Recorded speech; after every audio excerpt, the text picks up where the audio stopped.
Clássicos são facilmente reconhecidos em seus primeiros acordes e, passado mais de 20 anos desde seu lançamento, 3 segundos são o suficiente para levar qualquer um de volta ao verão de 1998, quando Baby One More Time anunciou a chegada de uma nova superstar, a ex-integrante do Clube do Mickey, de apenas 16 anos na época, Britney Jean Spears. Acompanhado de um clipe igualmente icônico e que é reproduzido até hoje, numa época em que o pop era dominado apenas por boy bands e girl bands, que em sua maioria não durava mais que 5 anos, uma nova perspectiva do que o pop poderia alcançar era lançada, ditando a tendência do que as pessoas iriam ouvir nas rádios e assistir na MTV a partir dali. Com uma música de apenas 3 minutos e 31 segundos, Britney encabeçou a geração milênio do teen pop, criando um modelo que seria seguido e lançando para todas as gravadoras concorrentes uma corrida contra o tempo para encontrar a sua própria pop princess. Olá pessoal, meu nome é Anderson Vieira, esse é mais um vídeo aqui do canal e no tema de hoje a gente vai fazer um pequeno throwback em um daqueles momentos chaves do mundo da música, onde sem ele, muita coisa que a gente conhece hoje talvez não fossem as mesmas. Vários artistas contemporâneos citam Britney Spears como uma de suas principais influências. Nisso a gente tem de Lady Gaga, como ela bem falou no seu discurso no VMA de 2011, até nomes mais recentes como Charli XCX e Kim Petras. Mas o impacto dela na indústria se torna ainda mais imensurável quando outros nomes que não necessariamente citam ela como influência foram influenciados por outros que, de uma forma ou de outra, tinham seu nome ligado a ela. Somem isso ao fato de que se Baby One More Time, que previamente havia sido descartada pelo TLC, nunca tivesse sido lançada, talvez Max Martin também não tivesse se tornado um dos grandes midas da música ao longo dos últimos 20 anos, e com isso, alguns dos maiores hits das últimas 2 décadas também nunca teriam existido. Mas bom, o vídeo de hoje não é sobre teorias, mas sobre fatos e relatos de um momento bem específico da música pop e que até hoje tem os seus respingos no que a gente vê o pessoal fazendo atualmente. Afinal, o que foi o efeito Britney Spears? Já deixa o like aí no vídeo para dar aquela focinha, se inscreve aí no canal se ainda não é inscrito e vamos lá porque de 1998 pra cá, tem história, viu? Lançado em outubro de 1998, o single Baby One More Time levou cerca de 2 meses e meio para alcançar o topo das paradas pelo mundo e abriu caminho para o álbum de mesmo título que chegou ao mercado em janeiro de 1999, vendendo em números atualizados mais de 25 milhões de cópias mundialmente. Os ídolos pop da época eram nomes como Backstreet Boys, NSYNC, Spice Girls e TLC. Já as cantoras solo que estavam mais em alta na época eram Cher, Whitney Houston, Madonna e Mariah. Na América, o R&B era o que dominava as rádios, como Brandy, Monica, entre outras, e na Europa, o Eurodance ainda era o gênero com mais hits, só que vindo de vários artistas diferentes. Quando Britney Spears surgiu, ela basicamente unificou tudo isso. Era o hit nas rádios do mundo todo, a ídolo teen que vendia qualquer coisa que tivesse o rosto dela, e tudo isso fora da curva de qualquer coisa que estivesse bombando na época. Ela não era uma artista que já tinha anos de carreira, ela não estava vindo de nenhum grupo, ela não estava fazendo nem dance, nem R&B, e ainda assim ela chegou lá no mesmo patamar que todo esse pessoal. Ela era a única naquele momento sendo bem sucedida com algo que ninguém estava fazendo. Era um novo parâmetro a ser seguido, e não demorou muito para que as gravadoras concorrentes entrassem na jogada. Quando aos 17 anos, Christina Aguilera fez a sua audição para a RCA, ela só precisou de 5 segundos para convencer a gravadora a redigir o contrato dela. Christina, que assim como a Britney também havia trabalhado no Clube do Mickey quando criança, sugeriu para o time da RCA que ela gravasse a música Reflection, que seria lançada como trilha sonora do filme Mulan em 98, e assim que ela soltou as primeiras notas, não só a música tinha ficado com ela, como seu álbum de estreia passou a ser uma prioridade dentro da empresa. Reflection foi lançado em junho de 98 e fez um grande sucesso nas rádios norte-americanas. A princípio, a gravadora queria que o disco saísse ainda em setembro para aproveitar o hype, porém, para não montar um repertório às pressas, bateu o martelo que o álbum seria lançado em janeiro de 99. Christina queria uma coisa mais voltada para o R&B e com músicas que pudessem melhor mostrar todo o alcance vocal dela. Como o Reflection tinha ido bem, estava tudo certo. Mas no meio do caminho aconteceram algumas coisas que fez a RCA segurar o projeto por um tempo. De uma hora para outra, eles decidiram que o disco precisava ter um direcionamento mais pop. Aparentemente, no repertório dela não tinha nada tão chiclete assim, e de janeiro de 99, o disco foi adiado para agosto, com o single principal sendo escolhido em cima da hora. De acordo com o executivo da RCA, Ron Phan, foi aí um pequeno processo para convencer a Christina a gravar de Nina Battle. Ela não gostou logo de cara, daí foram fazendo ali uma versão em piano, familiarizando ela com a letra, até que ela começou a gostar e deu um ok. A próxima parte dessa história é que tanto Christina quanto o empresário dela estavam de boas em gravar e deixar ela ali no álbum. O que pegou mesmo era que a RCA queria que aquele fosse o single que ia apresentar ela pro mundo. And I listened to it and I said, Ron, yeah, nice song. Well, let's record it. And Ron was like, no, this is the song.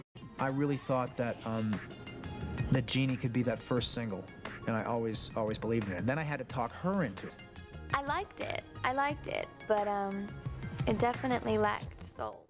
Não era exatamente a maneira como ela queria iniciar a carreira dela, mas quem vocês acham que vence numa discussão onde de um lado tem uma garota de 17 anos e do outro lado uma empresa milionária com um contrato assinado por ela? Em junho de 99, Ginny na Battle foi lançada acompanhada de uma forte campanha de divulgação e rapidamente a música chegou ao número 1. O álbum de estreia dela, que no melhor cenário sairia em setembro do ano anterior, chegou em agosto de 99 e também foi número 1, vendendo hoje mais de 14 milhões de cópias.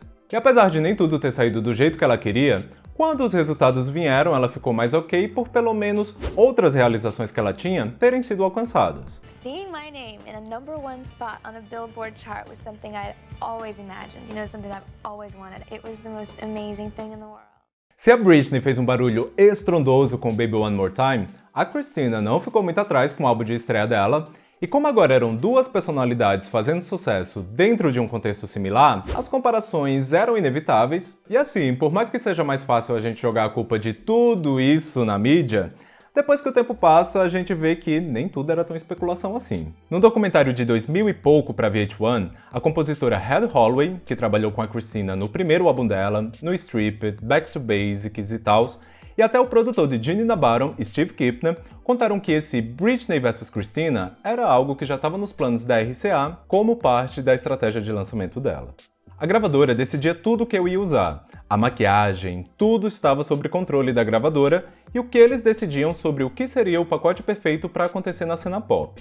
Essa agora foi uma fala da própria Christina durante a participação dela no especial Behind the Music em 2008. Para um artista, quanto mais sucesso ele faz, mais poder de decisão ele ganha. Até hoje ela continua na RCA, mas desde o Stripped, o segundo álbum de estúdio dela, ela já tinha uma voz sobre o que queria ou não fazer. Algo que não aconteceu com todo mundo, que foi lançado no mercado como uma opção paralela a Britney.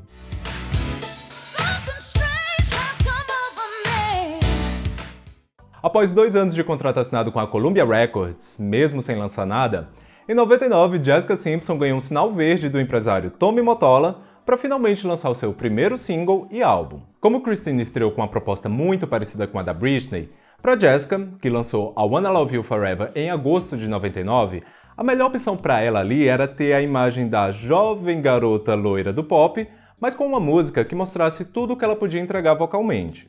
E isso é algo que ela mesma já falava na época.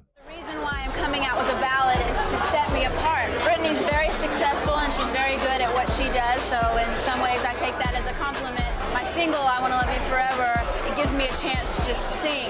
So I think that the comparisons, yeah, we both have long blonde hair and we're young, but I think that that's where it stops. No caso da Jessica, ela sempre foi mais aberta a falar sobre essas comparações e respondia tudo ali sem fugir muito da pergunta. Óbvio que sempre tentando defender a autenticidade artística dela, mas tinha alguns momentos que não tinha como não perceber.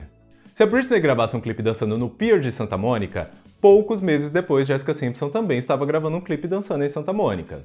Quando a Britney veio com uma pegada futurística em vídeos do seu segundo álbum, Jessica Simpson também veio com uma pegada futurística em seu segundo álbum. Se a Britney gravasse numa praia com um boy, era só esperar que Jessica Simpson também iria pra praia com um boy.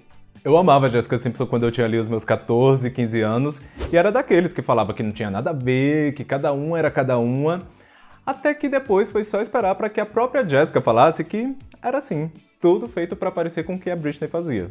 Agora, no final de fevereiro, a Jessica lançou um livro chamado Open Book, e nele ela fala um pouco sobre como era o processo criativo dela dentro da gravadora e como já era tudo planejado essa disputa por atenção no cenário pop da época. Nós crescemos em um ambiente muito competitivo quando se tratava de nossas gravadoras e sendo pressionadas a fazer coisas que eram desnecessárias para sermos bem-sucedidas. Quanto a ter uma imagem mais parecida com a da Britney, Jessica conta que Mottola sempre aconselhava ela a seguir cada vez mais a imagem que ela tinha, pois caso a Jessica atingisse isso, Com o vocal que ela tinha, ela se tornaria imbatível. É engraçado notar que nos 2 primeiros álbuns era muito forte como a gravadora queria associar de qualquer maneira Jessica a Britney. E só em 2003, quando ela lançou o 3º álbum e estava assim mais distante o que cada uma estava fazendo, que a carreira dela finalmente teve um boom. Pra quem não lembra, em 2003 a Britney estava lançando In The Zone, com uma pegada ali mais sensual, mais dance, mais hip hop. Teve ali Toxic e Me Against the Music como os principais hits da era, enquanto a Jessica, num período ali bem próximo, lançou Win the Skin, sendo seu álbum mais leve, mais divertido e despretensioso até então. E olha só, foi justamente o álbum mais vendido da carreira dela, com mais de 5 milhões de cópias mundialmente, trazendo ainda hits como With You e Take My Breath Away. Apesar dos números da Jessica sempre terem sido menores que os da Britney ou Christina, de uma forma ou de outra ela foi a única que veio assim e depois teve um up ainda maior do que a estreia.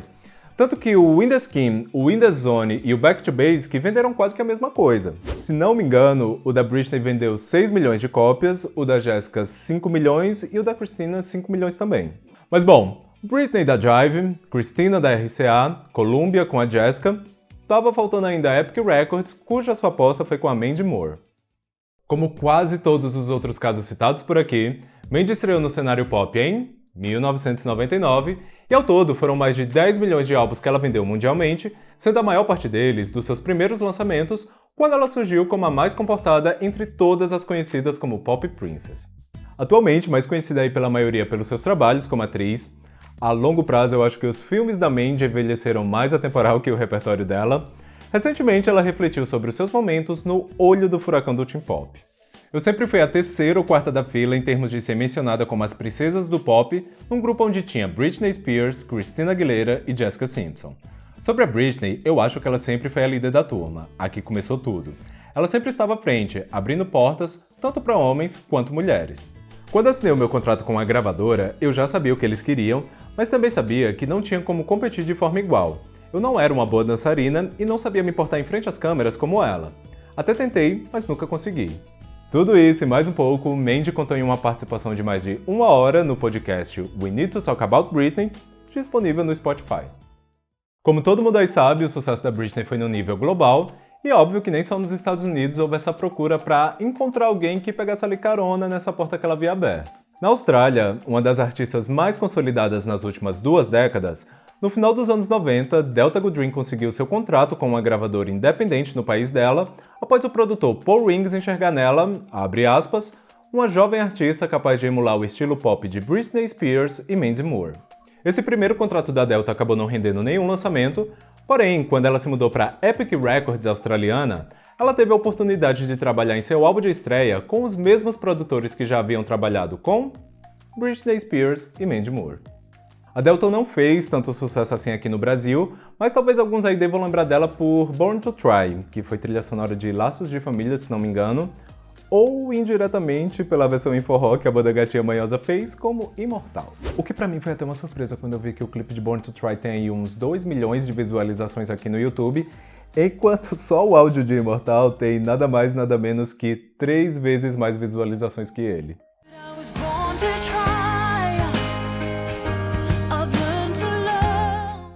Contemporânea de Miss Spears no Reino Unido, Billie Piper é hoje mais conhecida pela sua personagem na série Doctor Who, mas ali na virada dos anos 90 para 2000, com um repertório bem teen pop, dos seus 7 singles oficiais, 3 foram número 1 e outros 3 top 5. E até mesmo aqui no Brasil a gente teve a nossa própria Britney brasileira, quando a Warner Music decidiu investir com força naquele que, quando era aquilo, meados de 2001. Uma coisa engraçada é que se lá nos Estados Unidos qualquer alternativa para Britney que surgia era abordado pela mídia com certo tom de negatividade, em outros territórios isso era quase um elogio. No caso da Kelly Key mesmo, eu lembro que ela era super elogiada por fazer aqui no Brasil esse som pop mais americanizado, e até quando algum veículo falava dela como essa Britney Spears brasileira, era sempre nesse tom de uau.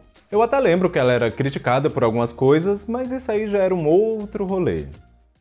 Se vocês notarem, em cada caso, seja por escolha própria ou por imposição da gravadora, a Britney tinha construído uma imagem tão complexa que de cada lado alguém ficava ali olhando alguma coisa que ela tinha e tentando incorporar o seu próprio estilo. A Kelly Key não tem nada a ver com a Mandy Moore, Porém, a Mandy já era uma das estrelas que na Austrália deu perspectiva para a Delta Goodrem conseguir um contrato. A Delta, por sua vez, não tem muita coisa similar com a Christina, e apesar de tudo isso, todas elas orbitaram pela mesma pessoa. Britney era tão influente que deu abertura até mesmo para quem estava do outro lado da história. Afinal, se não fosse por ela, nomes como Eminem, que chegou em 1999, que ano, hein? Ou até mesmo outras cantoras pop, não teriam tanto ao que se opor. It's Britney, bitch.